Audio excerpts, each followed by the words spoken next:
at the end of all the days, of all the hours that are put into working in this space, the only important thing is positive outcome for clients. I think the vision has always been for the Winter Symposium a vision of collaboration and collectivism. And I think clinicians are curious. Clinicians want to know, okay, this is happening, so what does it mean? How do we implement it? Where do we go for the resources that we need to feel really confident?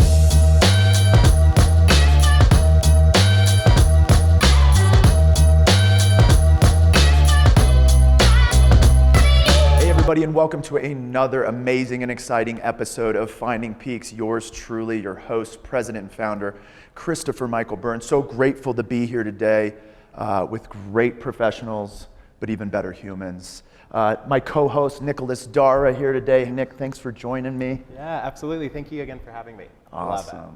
And we have the Chief Operating Officer or Operations person in front of us for the Winter Symposium, Sarrah. So grateful to have you on the show. Thank you so much for having me. This is a wonderful invitation. I've seen the podcast and it's an honor to be here. Thanks. Yeah, and Sarrah is doing all things symposium. It is the 50th annual Winter Symposium. And I was thinking on the way over here, I was like, is there a conference in the country that's been going on this long? Oh. In this field, the only other one that I might say has the same longevity is maybe the Cape Cod. That's what I was thinking. Which many people probably don't know, but Dr. Forrest helped start that one as well. Oh, wow. So that's the only one that I'm familiar with. There may be some other small ones, but yeah, we've got 50 years in this space. So it's a privilege and a legacy. Yeah, it really is a legacy. I've been in the field for 16 years. And I remember when somebody first introduced me to the Winter Symposium, I was out in Arizona. I was doing some guerrilla marketing out here with Parker Valley Hope. And Donna Schwartz, I don't know if you know Donna Schwartz, but she used to be the chief clinician for the Denver Valley Hope Association. And she said, you got to come check out the symposium if you want to hang out in Colorado. And I got a pass from a guy named Duke Rumley, and your father welcomed me into, not only in 2013 as a marketer into the Colorado provider community, which tends to be pretty tight-knit, and in 2014 when we opened Peaks, there maybe wasn't a human that was more helpful than your dad out in front of us and cheering us along. And when you have somebody like out there doing that in a community that you live in, it's really impactful and empowering to do what we do one day at a time. So we, as much as we love to support you all, we appreciate the support you've given us all these years. Absolutely, yeah. It's been amazing to watch you grow and evolve and really be a permanent fixture in Colorado Springs and in the community in Colorado. Yeah. So, yeah. I never knew, coming to Colorado Springs, what a great decision that was going to be. From just a resource perspective and what the Colorado Springs area needs. We came down here because it was beautiful and we thought there was a lot of competition in Denver and the vast majority of the population would send their loved ones, give a little space and grace. And it's turned out to be one of the greatest decisions. And we've been able to connect with amazing providers like Dr. Sarrah Forrest, like the Winter Symposium, like the tremendous amount of resources that, honestly, you guys do a great job cultivating here in the community. Thank you. Yeah, we pride ourselves on that. I think the one thing that I have heard over and over again is we're really unique because it's a network building collaborative community and it doesn't feel as competitive as some other conferences feel in some other spaces and in other states too. I think the vision has always been for the Winter Symposium a vision of collaboration and collectivism, right? Because at the end of all the days, of all the hours that are put into working in this space, the only important thing is positive outcome for clients, right? And that only happens if people pool their resources, share expertise, and come from a place of compassion and a real vision for creating a better place for people that are in recovery or who are suffering with mental health issues. Yeah, absolutely. I think just to add on that as well, so in my role, I've been to a lot of conferences in my life, and I think that is the difference, right? It's like not this space fully for tech companies and things like that to come in and be the main fixture there, right? And I think that's what makes it so different is I've been very fortunate to be able to go to the symposium for almost 9 years now, I think, which is Wow, I didn't realize that you wild. had attended that many times. Yeah. You got That's right into awesome. the field. Yeah, right away. Yeah. Right after treatment, I was in there, thanks to Chris, actually. And I've always felt that kind of connection, this like need for it. So that's why I'm so excited that we are a part of it this year and can really be so involved in that. Yeah, absolutely. It's interesting too. You said kind of this collaboration, and I come from when I started my treatment journey as a professional, I was in Prescott, Arizona. And I don't know if you know anything about Prescott, Arizona, and actually a lot of people in Colorado in the provider community, they're not aware of this type of stuff because the Colorado provider community tends to be more integrous in comparison. We champion things like collaboration and integrity and client care and outcomes. But it's not that way everywhere, and I think a lot of times people don't see that or understand that. And so when I was in Prescott, Arizona, it was really, really difficult from a provider perspective because a lot of people aren't interested in collaborating. So I show up at this place called the Winter Symposium in 2013, and I'm like, these people work together. All I got to do is get in the club, and we're going to work together. I believed in the infancy of my career, I was re-inspired that there was a community of people that cared deeply about individuals. Where I come from Prescott, it was more treatment centers per capita than anywhere else in the world. No, I did not know that. Wow. You could walk down the street and you'll see people with rolly suitcases and backpacks and just treatment shopping, going up and down the road in vans and things of that nature, and quality of care is abysmal. And unfortunately, the cost is the humans that we're talking about protecting. So what you guys do, I don't even think we can even begin to understand the impact that has, because if there's 13,000 treatment providers in this country, I wouldn't send my family that I hate, and I don't hate any of my family, but someone that I dislike, to 13,500 of them, or 12,500 of them, excuse me. So. I would definitely like to acknowledge that that is the legacy of Dr. Gary Forrest here, specifically, at least in Colorado Springs and along the Front Range, because he came here in the early 70s. He was attached to Fort Carson, and he was doing work in their alcohol and drug treatment program. And prior to that, he was working at Walter Reed, and he had developed the alcohol and drug treatment program for service members, right? They were coming back from Vietnam in the late 60s, and there was a need, and he was basically tasked with that. And it turned into the perfect fit for him professionally. But when he came here to Colorado Springs, the city was like 50,000 people, which is really hard to imagine, right? So the fact that he decided that this is going to be home and this is where he's going to build his legacy, I think that the outcome is something very collaborative. It was a very small town, and he was highly qualified and very intentional about what he did. But there wasn't an organization in this city or along the Front Range who didn't know the work he was doing and wasn't impacted or influenced at that time by the work that he did. So he worked at Valley Hope, he worked with them on their board, he had done work with Cedar Springs Hospital, a lot of organizations that if you look at some of the older brochures, they don't exist anymore, but he was certainly integral in getting those programs going and giving them sort of the professional guidance that they needed to do a good job and to work together. He was on the board at Penrose Hospital for a long time, and they were the only place that had basically like a detox at that time. Wild to think. Yeah, so if you think about sort of how Colorado Springs became this collaborative space for people working together in this field, he really was kind of the cornerstone of that.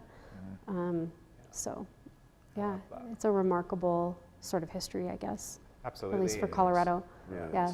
And it's really like the whole state, right? I'm fortunate enough to know people from the Western Slope to the Wyoming border, right? And everyone, at least that I've experienced, the majority of them are so collaborative here and really trying to do what's best for the client in that moment. And it's so inspirational to me. Fills my heart. Yeah. What was it, I think back, and I'll get to, obviously your passionate side of things and the why, but what was it? What was the intention? What drove Dr. Gary Forrest to come in here and make incredible change and footprint here in Colorado Springs that just wasn't there before? Well, I can tell you the reason he moved to Colorado Springs was exclusively because it was beautiful. Love it. I'm into that. Yeah. So he grew up in Missouri, and I think they took a road trip out here when he was really young, and he just made this commitment to himself that like this was going to be where he was going to plant, and and build his career. So something that simple. This is a beautiful city. Yeah. It's spectacular. I mean, it's once you've lived here, it's hard to go other places, where you don't have that eye candy, with the peak right there, every day. But I think that part of it was, he was committed to the military and service members. And at that time, there was a lot of stigma around having served. And a lot of soldiers were coming back with mental health issues, right, and substance use disorder. And he has always been committed to serving that population. So I think that was definitely part of it. And I think everything just sort of grew up out of how things were evolving in healthcare and the destigmatization of substance use. And he was one of the first clinicians to really try to understand how it may be treated. And he published at least 12 books. Some, I think if you were to go back and reread them, you would go, okay, yeah. That's a different time. That's a different time. Sort of like that judge was saying that you had recently on an episode. It was a different time, but definitely laying that foundation and that groundwork and giving a voice to people who had sort of been in the shadows or shamed, and saying, it doesn't have to be this way. Like, we can treat this, we need to give people a lifeline. And put some pieces in place, in all different aspects, whether it's, like one-on-one clinical care, or if it's in a program, or if it's in a hospital, a psychiatric hospital with a hold, all of those things. So, and he worked really closely with, the legal system, trying to advocate for people that had substance use disorder. It's huge. And when I think about what you just outlined, the word that comes to me is like, it's courageous. It was a courageous thing to do. It's a courageous thing to do today. Yeah, right. Mind you, 1974, and you're coming into an environment that's really not trying to hear that kind of stuff. We're on the back end of the Vietnam War. And that was something that I was thinking of really clearly when I came to Colorado Springs that I had no idea of, was how underserved the veteran community was. I'm in Arizona, there's not a lot of bases around me. You don't see it wasn't part of the culture. So we got retired military here, I get to oftentimes see them, and then we see the completely and wildly underserved component. So I'm grateful that you pointed at that, and Dr. Sarrah Forrest's passion to move in and work with these individuals who, quite frankly, set in setting, were severely mistreated, not just by the military, but the American public. Right. So that is heroic work in a time where it takes nothing less than courage. Right. Absolutely. And at that time too, as the war on drugs was starting, right? At right, that same the time. Reagan administration. That's right. My dad will go back and talk about the Reagan years. I mean, that was a really good time to be in substance use care, because there was money all of a sudden. There was money, and treatment programs were able to utilize that kind of spending to build, foundational programs. There was suddenly an attention drawn to, providing care like at a different scale, right, and very visibly. Yeah, the Reagan years. The Forrest family, the Reagan years were definitely, memorable. I couldn't even imagine. There's so much going on, so much evolutionary change and things. Well, and as you know, like in this industry, it could be feast or famine. Right? As far as the Winter Symposium goes, we weren't able to host the symposium during COVID, right? We had it in 2020, and that was like a month or two before everything was shut down. And I got really sick, and I suspect that it was probably circulating at the event that year, right? But we didn't have it in 2021. So if you're doing the math on why this is the 50th, but we missed 2021, but there was like almost a rebound effect, right? Like pressure was building, and there was money going into mental health care, coming down through grant money and the government. And there was sort of a boon, when we hosted the event in 2022, and then again in 2023. And so, it is kind of feast or famine. So the Reagan years actually were really pivotal, I think. Very much. Yeah, It seems like, for like basically entrenching this kind of care and this awareness into sort of our mainstream, experience. Yeah. What a beautiful take on that, actually. I just have to mention it because it's so different kind of from what I hear often when you talk about the war on drugs, right? It's like this negative connotation on it, right? Because it's sort of You're violent. locking everybody Right. up. Yeah, Right. right, and it's really aggressive. Yeah. Uh-huh. But to see that kind of opposite side, right? Like that it did provide funding and it did help this boom of treatment centers, which ultimately I think helps to end the stigma and make it more mainstream and common, right? And so that's just so beautiful. Yeah, Yeah. I guess there could be a lot of conversations about how it actually, played out and sort of the images that we see now, or some of the stereotypes that we might see or think of when we think of that war on drugs. But it really did sort of change the conversation, probably in a really positive way in terms of those things like destigmatizing public Getting psychiatrists paid. Yeah, and making this like a public, then it became like a public health issue, right? Put a light on it. Yeah, absolutely. Absolutely, yeah. That's why I love doing this podcast with people, because you get to see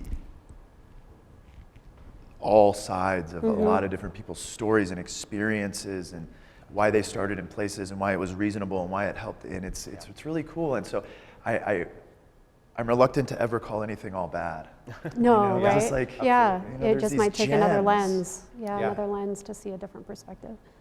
Yeah. What are you most excited this year? Like 50 just feels like a Super Bowl.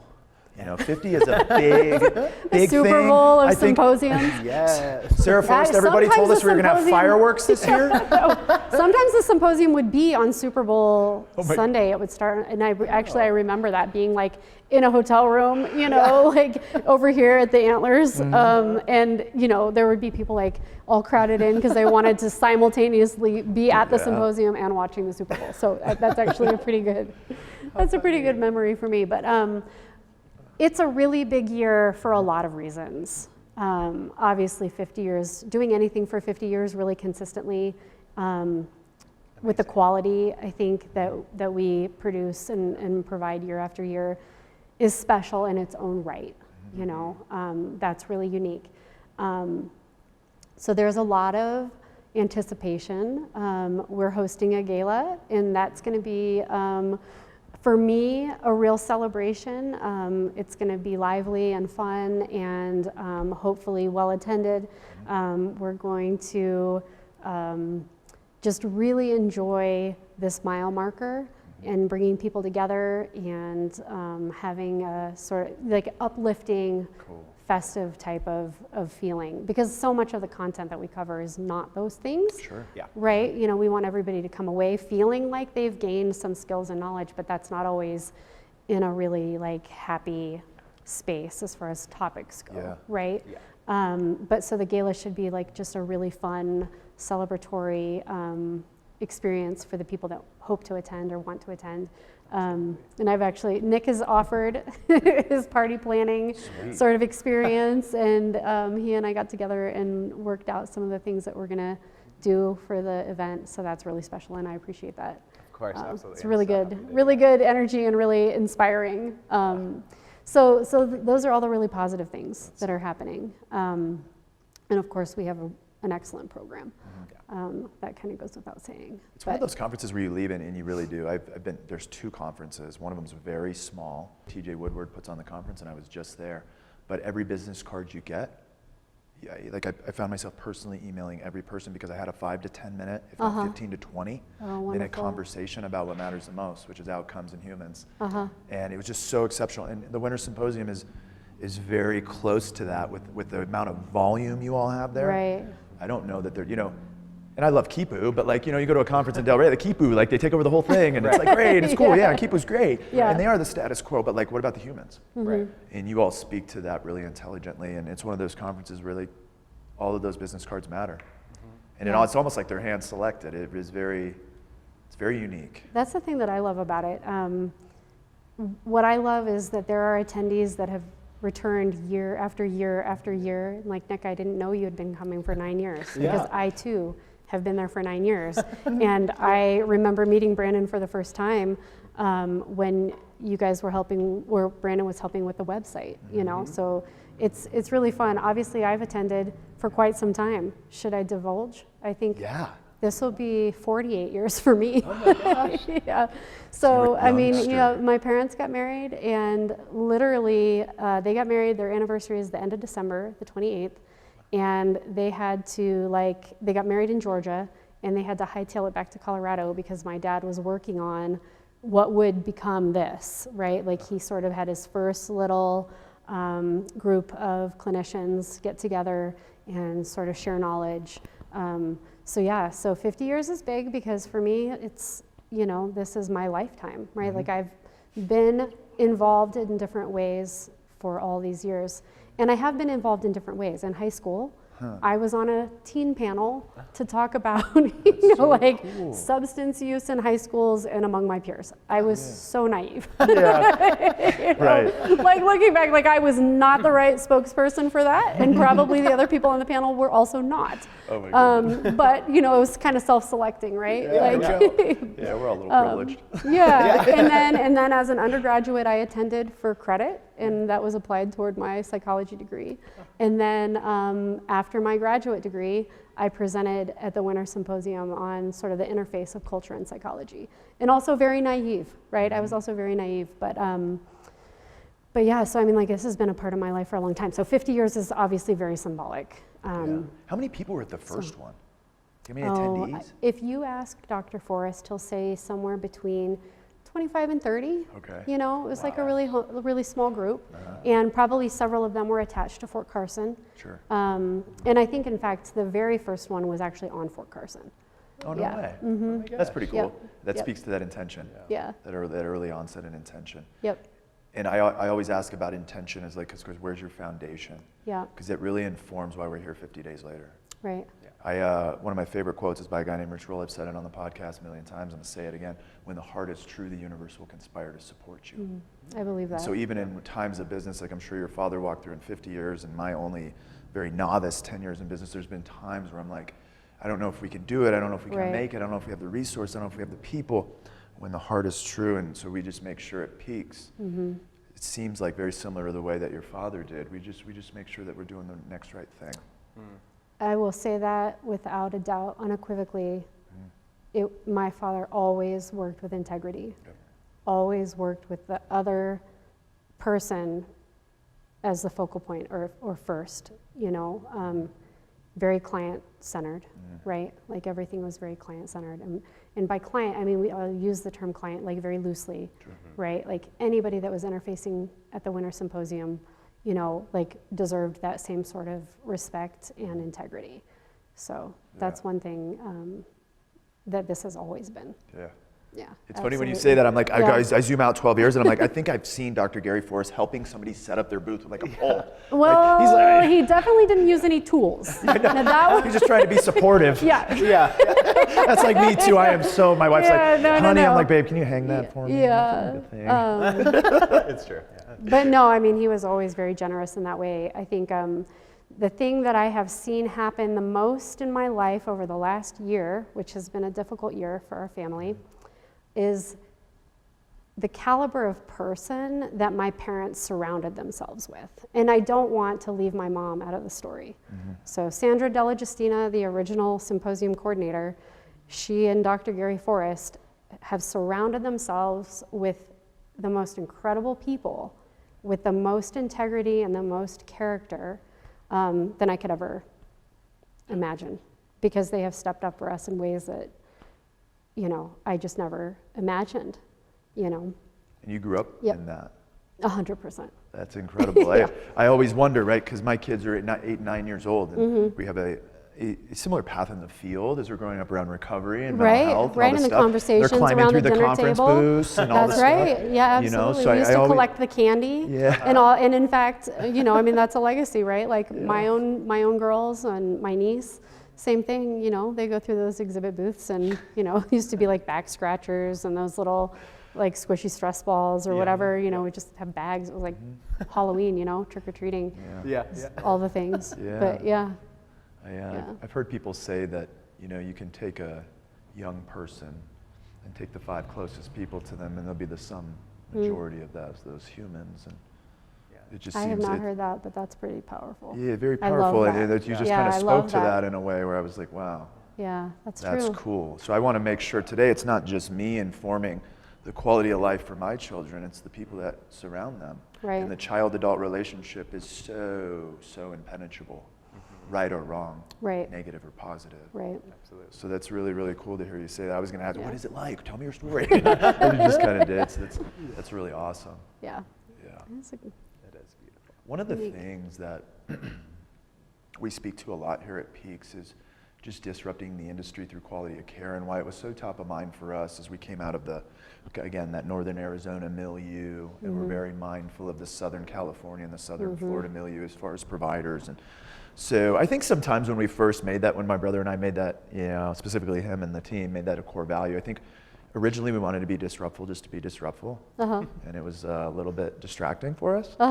But today I think we're really well intentioned as being disruptful one day at a time, and how we treat individuals and who we connect with, and who we connect those individuals with. And so maybe just throw it over to you. What would be one of the main things you think that your dad did with respect to not just creating an industry, but like really disrupting what was? well, I think really foundationally, embracing people in recovery, Yeah. or embracing people before the recovery. Let me back that up. Embracing people before they were in recovery, and seeing the humanity, and trying to destigmatize everything that sort of surrounds the person who's using. You know, he grew up in a really small town in the Midwest, and he saw a lot of dysfunction, and he saw a lot of primarily alcohol abuse, Sure. right, at the time, in the 50s and 60s. And that left a lasting impression on him. His parents didn't use, they weren't drinkers, but he saw a lot of people in the community suffer, friends and their parents. And something about that experience for my dad was very humanizing, and really compelled him to see people for who they were, outside of their addiction or their substance abuse. That, I think, in a lot of ways at the time was disruptive, Oh, gosh. right? Yeah, It absolutely. was. And he'll tell a story where there was a physician here in town, I think he was a primary care physician around the same time in the 70s, Dr. Gordon Regal. And there was a detox opened, it was called the Regal Center, but at that time, Dr. Regal was the only medical doctor who would treat alcoholics. Nobody else would treat him. That's right. Wow. That's my understanding of the way the story goes, Yeah. right? And so just even creating a space for people to come and detox and get medical supervision for that detox, that was disruptive. And my dad was integral to building that program and partnering with them to build that program. So I think, like, foundationally, right, if we rewind 50 years, that was disruptive. What are we doing now that's disruptive? Just being us. We're just Staying true, us. yep. We are just this really small sort of grassroots organization, and we are not fancy, and we don't have huge deals with, you know, pharmaceutical companies. Thank God. And we're just us. Yeah. I mean, Yeah. this is Yep. me, and you know, like our team, the people that, you know, provide sort of some advice and guidance around what to put on the program. I mean, it's a very organic process. And now that actually feels kind of disruptive, Yeah, it is. right? Mhm. Like, there's a, you know, there's a large conglomerate that runs a lot of conferences, and that's just not us. We are not them, and we just do what we do year after year out of, from a place of compassion, from a place of enthusiasm for improving care. I don't know. It's beautiful. Right now, that just feels sort of like different, Yeah. you know? Yeah. It's a little bit different. I agree with you completely.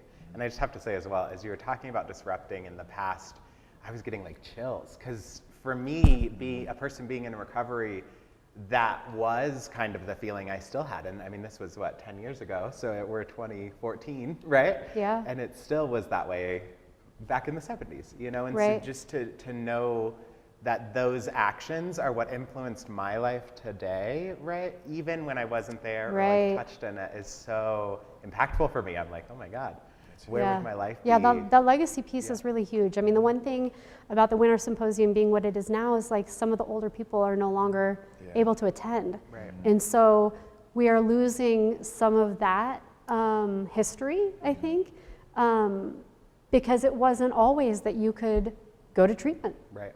right? It wasn't always that you could, you know, talk with your healthcare provider Yeah. about your substance use or whatever medications that you were using, you know. That wasn't always the case, right? Like a lot of foundational work had to be done for us to be able to do what's being done now. Yeah. Right? Like there's absolutely no way. I had an amazing show a few shows back, Dr. John Noreen. You know, what your dad did in 1974 informs this opportunity for Dr. John Noreen to come in and train HR departments on how to create safe places where people with substance use and mental health issues can come and say, hey, I'm having a bad day.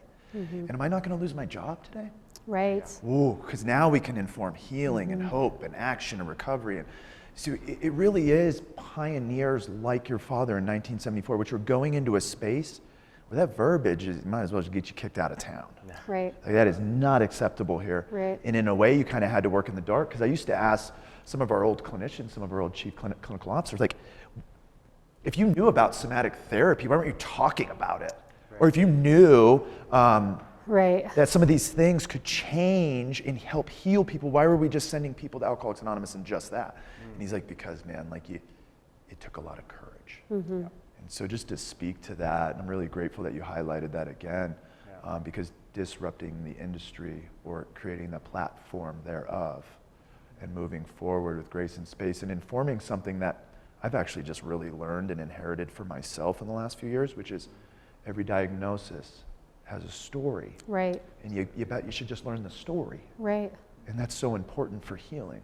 Right. And it seems and it appears, and it's so cool too, because a lot of clinicians and doctors, it's one of the things about mature adults with an esteemed career, professionals sometimes are like, they just stick to the old information. And something about your dad, he's always grooving with the newest stuff, connecting with the newest people, seeing what fit, and moving along with the times, which is just gives me chills. Definitely really special. true in his profession, not Yeah, true with technology.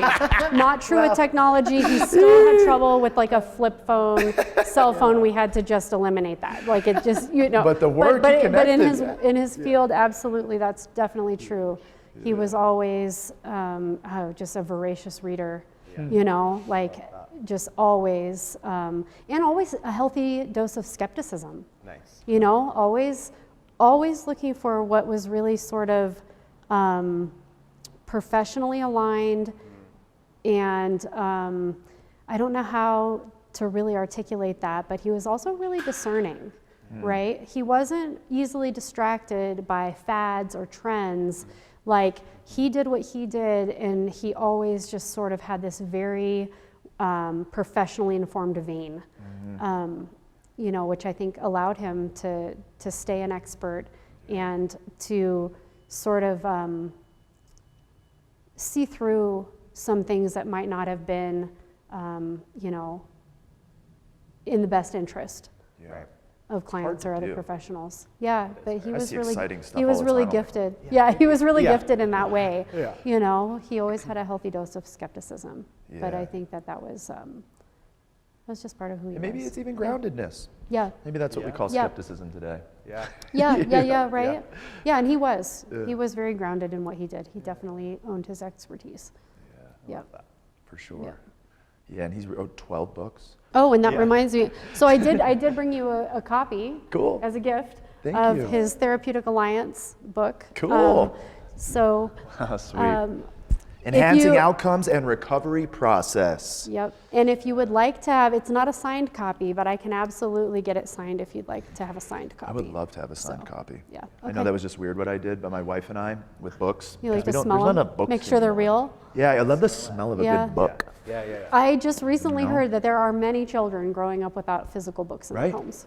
We make sure to read Yeah. paperback at night. Yeah, it's really, it's kind of nostalgic actually, I guess. Yeah, different, yeah, it's nice. But yeah, I always smell a nice book and then a new pair of shoes. Oh, So I always put my face in the box. I don't know what it is about that. yeah, chemicals. Yeah. Yeah. My wife's like, gas. I'm like, Yeah, there's a, I love smell or matches. Yeah. You know, we're really excited as Peaks to be, educational supporter and showing up for the conference. I know Brandon's putting on a great panel that we're really looking forward to. I know, we are looking forward to having it because when you talk about disruption, this is a topic that I think needs to be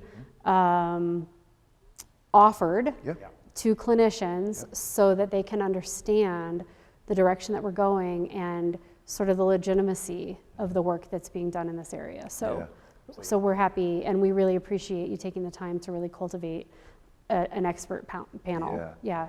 When I went to that one a couple years ago, I really didn't know what was going on. I had thought maybe, okay, mushrooms, whatever. And I went in there and I watched a group of professionals speak from their heart, education, insight, and experience. And I left there going, this is a good thing when done properly. It's an exceptional thing.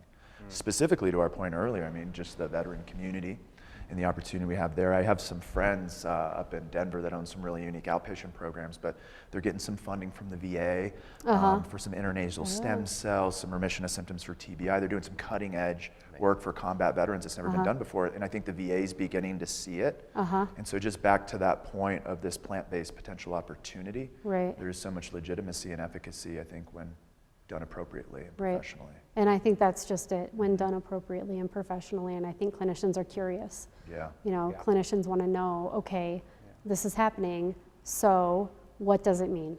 How do we implement it? Where do we go for the resources that we need to feel really confident in how this is administered to clients? Yeah, absolutely. So I appreciate that you guys are providing that to us this year. It's timely, of course, and we want all of our attendees to have access to the most sort of cutting edge and professionally presented material as possible.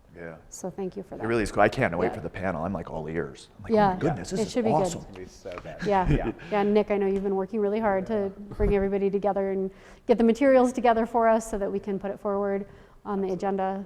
So thank you for your work on that. Yeah, absolutely. I'm so excited. Really happy to do it. I'm also really excited for our other talk, which is Dr. Marissa Prince, who's our clinical director. She's great. So, what is she speaking on? Cultural diversity. Oh, sweet. Perfect person. Perfect. Yeah. Absolutely. Yeah. She is the executive director for, don't tell me, we're going to be disrupting the cradle to prison pipeline. It is Educating Children of Color. She is the executive director for that nonprofit.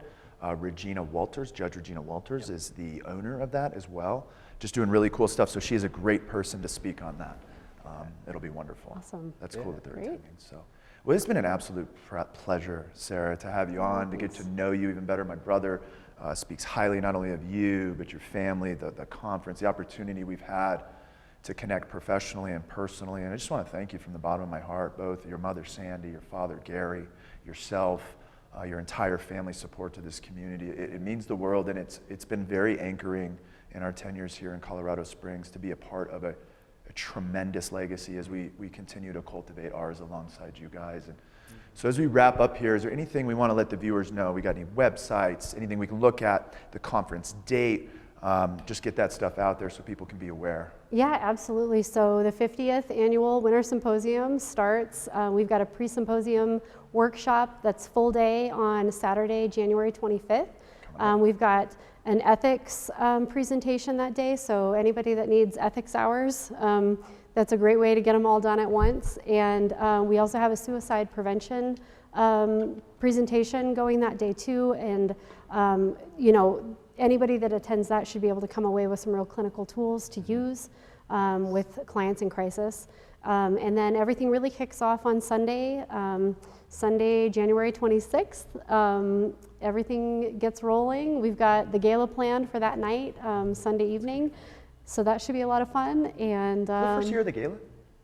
yeah, well, this is that's what I special. thought. It's special for the 50th. Cool. Yeah, special for the 50th. So at one of our planning meetings, I sort of floated this idea and everybody got really excited. It's actually going to be sort of like a through the decades theme. So we are welcoming people to dress up from their favorite decade. It'll so be sure to that be should snowy. that should be, yeah. For the 50th time. Yeah, that's right. So, but that should be really fun. I'm excited. I'm definitely gonna dig out some old iconic.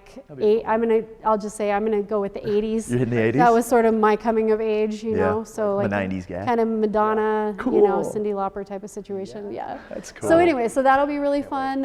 One of the things that I'd like to highlight, this is really interesting. We have Adam Nimoy coming, who is the son of character Dr. Spock from wow. Star Trek. He and his father were addicts and found their sobriety together. Oh, crap. So that should be an exciting session to attend. That's our lunch presentation. It's So just like a story. yeah. I love that. Big story guy. Yeah. So that'll Gosh, be it'll really be great. cool. Yeah. So we are really looking forward to it. This is a busy time of year for us. This is when we put all the pieces of the puzzle together. The agenda was just published. Saw that. Yeah. So the full agenda is online, on and yep, it's on the website. And you know, everybody has an opportunity to sort of sift through and see what topics, you know, resonate with them. And we've just got another really great program this year. So.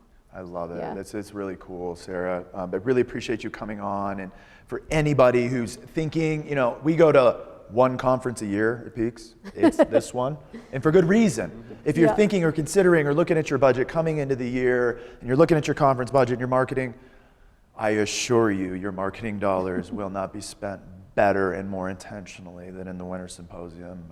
Come find us. I forget what booth we're at, but we'll be there. Well, and I absolutely want to thank you and Peaks for being an integral supporter year after year. Because this is a small organization, the event does not exist without your participation. So we thank you very much for coming back and sending your staff and other people in your network and trusting us to give them the quality and content that they need to do a good job at Peaks for you guys. So thank you so much, Chris, and thank you, Nik. Thank you. It's been an absolute pleasure, and until next time, y'all. Peace.